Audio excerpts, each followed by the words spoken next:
Begun speaking at the nuclear summit. Let's listen to the White House press secretary. Ukraine intends to remove a substantial part of its stocks this year. Ukraine will convert its civil nuclear research facilities to operate with low-enriched uranium fuel. This is something that the United States has tried to make happen for more than 10 years. The material is enough to construct several nuclear weapons. And this demonstrates Ukraine's continued leadership in non-proliferation and comes in an important region where we know a lot of highly enriched uranium exists. With that, let me turn this over to John Brennan. I can answer some, and John and I can answer. We'll both answer questions. Good afternoon, everyone. The threat of nuclear terrorism is real, it is serious, it is growing, and it constitutes one of the greatest threats to our national security and indeed to global security. Over the past 2 decades, there has been indisputable evidence that dozens of terrorist groups have actively sought some type of weapon of mass effect. Relative to other such potential weapons, which include biological, chemical, radiological, the consequences and impact of a nuclear attack would be the most devastating as well as the most lasting. Thus, the ability to obtain a nuclear weapon and to use it is the ultimate and most prized goal of terrorist groups.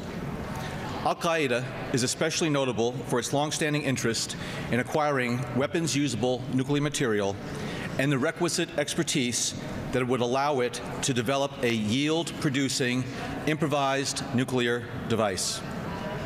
Al-Qaeda has been engaged in the effort to acquire a nuclear weapon for over 15 years, and its interest remains strong today.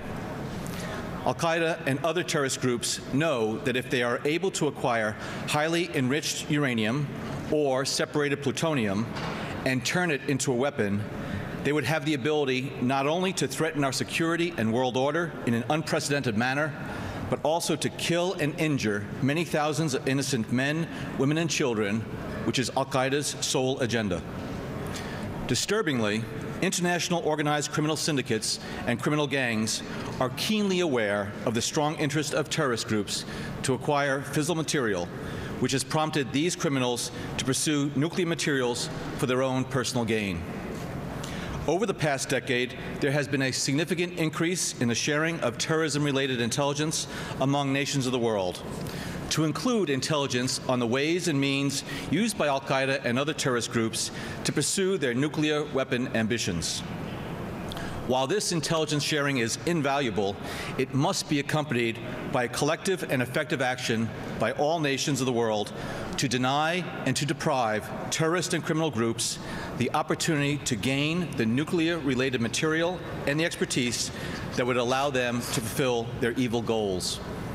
Indeed, our future and the future of generations John Brennan from the National Security Council and, of course, Robert Gibbs announcing that Ukraine has agreed to eliminate all of its highly enriched uranium, a stockpile that would have been enough to produce several nuclear weapons by the time of the next nuclear summit, and now envisioned for 2012. A major announcement coming out at the start of this summit, before the summit starts in a couple of hours, but